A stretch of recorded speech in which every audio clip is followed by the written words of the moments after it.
What's up? Whew. Yeah, my phone is giving me issues. How am I supposed to wait until April, guys, with all of this being given me by God? Anyway, nonetheless, Christ knows what's going on and he will continue to provide. Alrighty, cool beans and bananas. So I explained to you guys the suicide of that dude. Now, why were those people gliding? Like I said, the gliding is basically just a depiction of laziness. Insofar as you agree with an ideology, that's what's going to earn you money, not so much your quality of character. However, understand this. Now, Jesus says in the parable of the talents that if you don't use your talents, if you don't use your skills that he gives you here on earth, you are going to be accounted a place with the unbelievers, the infidels, and you will be put in that fiery furnace and where there is weeping and gnashing of teeth because you are a wicked and a slothful servant.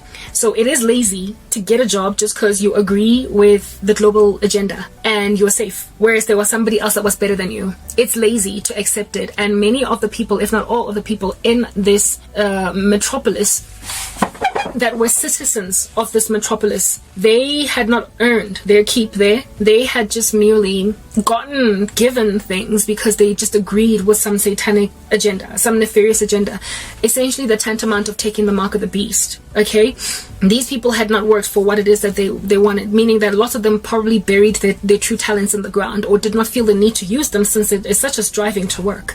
So why put in all the effort that I can when I can just bank for myself 60,000 rands a month doing nothing?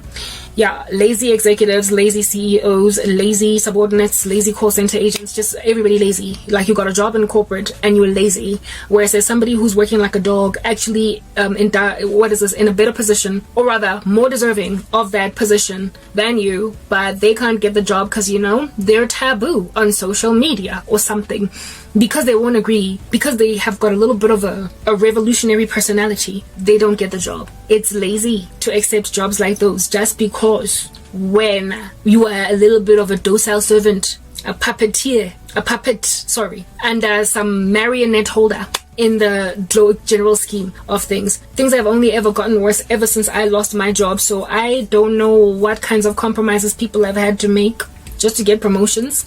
I just know that what I saw when I was still working, and many of those dudes, they're not cool. If anything, the Lord told me about some dude that put like a love spell on me, even though I wasn't interested in him. They're laughable. Anyway, whatever. God told me that the dude regrets, that's the word, yes, he regrets using witchcraft to get promoted. So he did not bewitch my career, but he tried to get me as a wife. So he put Korobela on me. Even though we worked for the same company, he wasn't gunning for my career. What he was gunning for was love. That didn't work for him because he done slapped a Christian. Forget it, okay? And God showed me that today he regrets using witchcraft to get promotions. So he doesn't so much regret trying to get at me with Korobela because it didn't work. I guess for him it was like, I guess you win some, you lose some. He regrets not getting to where he got in life fairly. And that's all that God told me. The man is today in his middle age. He was a 1982 baby, only 2 years older than me, so he's 41 this year. He's 40, going on 41 if he's not already come of age. And in his middle age, he's regretting getting to where he's gotten using sorcery. That dude, I remember one time since he was interested in me, he called me after working hours trying to pretend he was calling me for work. And he asked me questions that I would respond to him very briefly and succinctly to help him understand that you and I are never going to be together. But one of the questions he was asking me, he asked me to try and make conversation with me after we spoke about work, was, so what book are you reading? I don't know how we got to talking about reading. He was just trying to talk to me after hours. Anyway, so what book are you reading? And I told him The Power of a Praying Woman by Stormy O. Martian. Here's this dude that had a crush that might have humored my conversation, but he was like, oh, okay, well, I guess that's my cue. Literally, that's what he said. I guess that's my cue. Like, here's this dude that has a massive crush on me. He even put Korobela on me to try and marry me. And then he asks me, what book am I reading? After we spoke about work, because he's trying to link up the conversation that it might be personal now. And when I tell him I'm reading a Christian book, he's like, I guess that's my cue. Bye. He never stopped trying. He went and used witchcraft on me thereafter. The witchcraft came after that particular day. But this is a dude that was disinterested in all things Jesus and gospel, that when a girl that he had a crush on told him she was reading a Bible-based book, he got turned off enough to say, this is my cue to leave, even though he was basically sucking up to me. But he hung up on me. Well, not hung up, but he stopped. So he ended the conversation. He brought an end to it. Yeah, no, so the guy was obviously a despiser of those who do good. He was a naysayer. He hated the scriptures. He was an enemy of the cross. And now today, he regrets using witchcraft to get to where he got. So what are his options exactly? In that state, that rut that he finds himself in, what are his options? He obviously wants to get out of the occult, but is he looking at Jesus? Since he was able to, put the phone down on his crush, since she's busy talking about this Jesus guy. He's stuck. He's stranded. He wants out of the occult, but there's no getting out. The occult is like the mafia. You don't just stop unless you get rescued by a bigger boss. Unless you get given amnesty and covered, some kind of a contract across all mafia leaders that this one gets to stop. Leave him alone. I'm protecting him. And guess who's the boss of all these mafiosos? It's Jesus.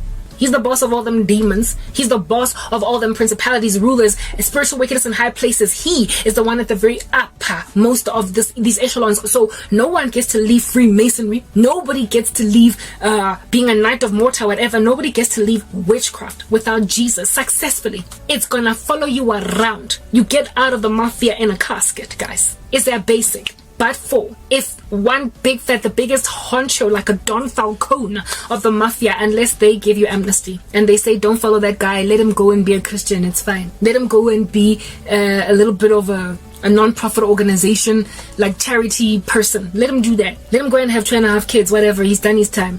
Unless the head honcho of the mafia says, let him go, he dies. And God is the head honcho of the mafia. God himself is not a mafioso, but he frees the mafia. He frees slaves. He's the one that signs the contract he substituted with his son. He's the one that sets a Freemason out of Freemasonry without the fear of him being assassinated because he left Freemasonry, without his reputation being dragged through the mud because he left Freemasonry. He is the one that can get celebrities out of the entertainment industry without embarrassing the living daylights out of themselves, the way that Kanye West tried to do. You know what Kanye West is like? He's like the 7 sons of Sceva. He wasn't really saved. That's why he got so badly disreputed. But go and look at everybody that has actually given their lives over to Jesus, that came out of the entertainment industry, and look at their lives today. They are so protected. They're covered. They did not get dragged through the mud. Lauryn Hill was like Kanye West. She left with a form of godliness that denied the power thereof, and so she got dragged through the mud. Similarly too, did Kanye West try to leave the entertainment industry with a form of godliness that denies the power thereof? He did not really truly have Christ, and so he got stricken with reputational damage. But look at Chris Rock, for instance. There are so many people in the entertainment industry that leave, that are covered and protected, that don't have themselves dragged through the mud, who chose Jesus because they genuinely gave their lives over, that you can see that Christ really protected them. Now let's not just look at those who leave witchcraft, but also look at actual gangsters, people who left crime and had like bounties on their heads, that are still alive 30 years down the line, giving speeches to high school students, reaching even some of their mafia friends for Christ. Only true redemption sets free from the occult, guys. You need to give your lives over to Jesus for real. Then in that way, you're not going to be humiliated. You don't even have to lose your career. You just need to start being honest going forward. You don't have to lose your ability to feed your children. You don't have to lose your ability lose your husband that was won through Corobela, like you bewitched the dude to marry you. The Lord can preserve that marriage, even though you entered into it via some satanic contract. Christ knows how to keep things erect. I mean, I promise you right now, if I had ended up married to my ex-boyfriend, for instance, mafia as in Ginza, if I had ended up getting married to my ex-boyfriend, not knowing that he had bewitched me to marry him because I was already fed up, sick and tired with him by the time we broke up. So if I had gotten back together with him because I got lulled to sleep, mesmerized by some curse, some love Corobela thing that brought me in, was sisters. Understand that if I had gotten married to him and I'm now 7 years into the marriage and I find Jesus and the Lord explains to me that I'd be mad at him, but by mere virtue of being a Christian woman that likely would still be in love with her husband, I would probably forgive him. If at all he would turn his life over to God, I wouldn't just go and call for a divorce. Besides, we're not even giving him permission to divorce on the grounds of unequal yoking. It's not a ground. The only ground is marital unfaithfulness. So if, for instance, a man turns his life over to Jesus and his wife finds out that You basically fed me korobela. You gave me a love spell to be with you. The Lord can change her heart. The Lord can make her realize that yes, fine, but look at the memories, look at the babies, look at the life that you've built together. Look at what you've done. You can't just disqualify a whole human being based on a mistake he made long ago. Yeah, maybe you might not be married to him if he didn't jissa you, but you're with him now and you do actually love him and you've got beautiful children. Really get down on your knees, consider me, dearly look into my heart and my face and ask yourself if at all you want to dishonor me by divorcing a man on any other ground but marital unfaithfulness. The Lord has a way of recovering and restoring things that people entered into kaposo in darkness. So even the promotion you got as the, senior manager of a team because you stole it from another more deserving individual, the Lord will likely grant it to you that you get to keep your job. But going forward, you just got to be honest and you actually have to put in the work, and you need to stop grading, appraisal scoring your subordinates badly because you are envious of their true talent, whereas you won this via darkness. God is full of grace and mercy, and it is written in his word that that too, but what I wanted to say was love covers a multitude of sins. So the Lord will cover the sins you committed and keep you in a position you got illegally. He will keep you in a position you gained illegally. Insofar as you give your life over to him, he will protect even the sins of the past. He will cover them. For instance, I got my driver's license from Shiga and I've confessed that before, but I've never lost my driver's license, except right now it is a little bit expired. But I've never lost my driver's license because I committed those crimes. I committed that sin. It was a crime in the country. Don't come at me, Cyril. Please, light them up on a belly before Dong Taris. I committed that crime where I paid a little bit of a bribe to get my driver's license because I was sick and tired of failing my driver's test. I paid Jojo, alright, and I got the driver's license. I could have been arrested, but I wasn't. The Lord did not insist that I go and tell the JMPD when I came to him. He did not insist that I rewrite or retest. He just said, going forward, you will never ever acquire any accreditation or qualification without studying or without actually working for it. Now go and sin no more. That's literally what he told me. He who has no sin, let him cast the first stone. Now has anybody condemned you? No, God, nobody. And his response was then, go and sin no more. Not go and fix everything you did. Tell everybody that you lied to them. Take your jojo back and confess and go serve time for 5 years in a state prison, and then only sin no more. Then maybe I'll see what I can do about embracing you in my kingdom. No, God just said go and sin no more. I still have my driver's license. Like I said, don't come at me, Cyril. Switch on the lights first before you come at me. Next part.